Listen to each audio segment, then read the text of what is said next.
بسم اللہ الرحمن الرحیم۔ شروع اللہ کے نام سے جو بڑا مہربان نہایت رحم کرنے والا ہے۔ قوم بنی اسرائیل ایسی قوم ہے جن کی طرف اللہ نے سب سے زیادہ پیغمبروں کو مبعوث کیا، جو ہر دور میں اس قوم کی رہنمائی کرتے رہے۔ اللہ نے بنی اسرائیل کو ایک لمبے عرصے تک دنیا کی دوسری اقوام پر سبقت دی اور دنیاوی عروج عطا فرمایا۔ بنی اسرائیل کو بے انتہا نعمتوں سے بھی نوازا گیا تھا اور مقدس سرزمین بھی عطا کی گئی۔ اس کے باوجود یہ لوگ اللہ کی نافرمانی کرتے رہے اور یہ قوم اللہ کی نافرمان قوم ثابت رہی۔ یہودیوں نے اپنی طرف بھیجے گئے بے شمار نبیوں کو قتل کیا، اللہ کے حکم کی پامالی کی اور ہر دور میں شرک میں مبتلا ہو گئے۔ یہ مجرم قوم جب عذاب میں مبتلا ہوتے تو اپنے پیغمبروں اور صالحین پر ایمان لا کر ان کی پیروی شروع کر دیتے، اور جیسے ہی ان پر سے یہ عذاب ہٹا دیا جاتا تو وہ دوبارہ حق کے منکر بن جاتے اور اپنے وعدے سے پھر جایا کرتے تھے۔ قرآن مجید میں بنی اسرائیل کی سرکشی اور نافرمانی کے متعلق بہت سارے واقعات کا ذکر ہے، جن میں ایک قابل ذکر واقعہ سامری جادوگر کا واقعہ ہے، جس نے بنی اسرائیل کو بہکا کر انہیں ایک بچڑے کی پوجا پر لگا دیا تھا۔ روایتوں کے مطابق سامری کا اصل نام موسیٰ ابن ظفر تھا۔ سامری جس عرصے میں پیدا ہوا تھا اس سال فرعون نے سارے بچوں کو قتل کرنے کا حکم جاری کیا تھا۔ جب سامری کی ماں کو یہ خطرہ محسوس ہوا کہ فرعون کے سپاہی اس کے بچے کو قتل کر دیں گے تو اس نے اپنے بچے کو دور جنگل کے غار میں رکھ دیا اور اوپر سے پتھر بند کر دیے۔ ادھر اللہ نے اپنے فرشتے جبرائیل امین کو اس بچے کی حفاظت اور غذا دینے کے کام پر مامور کر دیا، لہٰذا جبرائیل علیہ السلام اس غار میں آتے اور اپنی انگلی اس بچے کو چٹا دیتے، جس سے دودھ اور شہد جاری ہو جاتا۔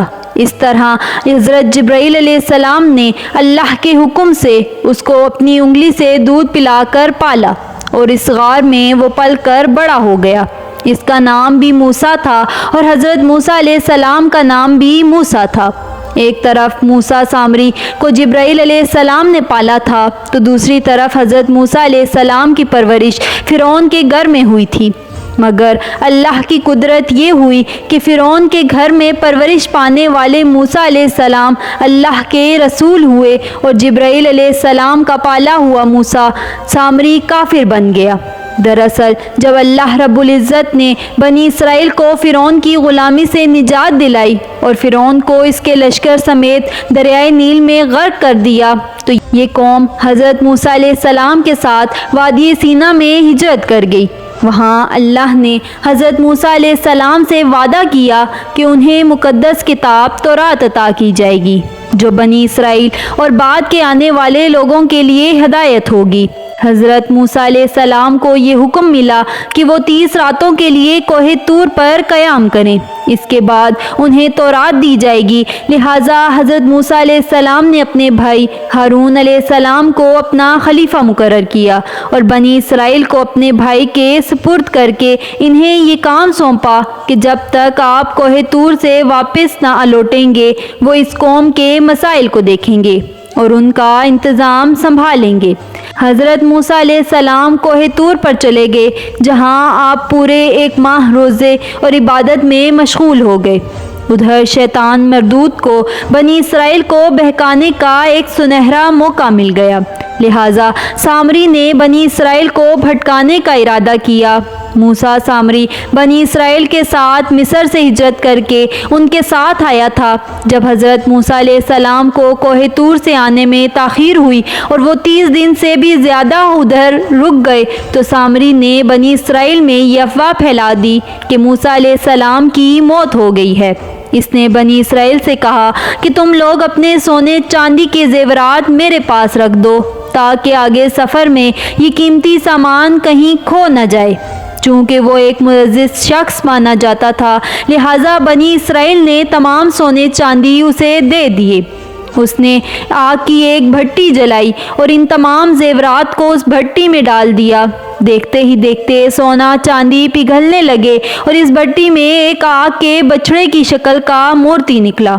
سامری کے پاس اس جگہ کی مٹی تھی جس جگہ حضرت جبرائیل علیہ السلام کے گھوڑے نے قدم رکھا تھا، اس نے جیسے ہی وہ مٹی اس بے جان بچھڑے میں ڈالی تو وہ گائے کی طرح آواز نکالنے لگا۔ سامری نے بنی اسرائیل سے کہا، موسیٰ علیہ السلام تو اپنے خدا کی تلاش میں طور پر گئے ہیں، جبکہ خود خدا ہمارے پاس تشریف لے آئے۔ اس نے بچڑے کی طرف اشارہ کر کے کہا کہ یہ خدا ہے۔ اس کی اس گمراہ کن تقریر سے بنی اسرائیل کو بچڑے کے خدا ہونے پر یقین آ گیا۔ انہوں نے اس بچڑے کی پوجا کرنی شروع کر دی اور اس کے آگے سجدہ کرنے لگے۔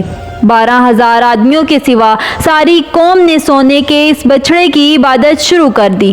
ادھر کوہ طور پر مسلسل 40 دن روزے اور عبادت کے بعد موسیٰ علیہ السلام کو اللہ کا کلام ملا جو 10 مقدس تختیوں پر تحریر کیے گئے تھے۔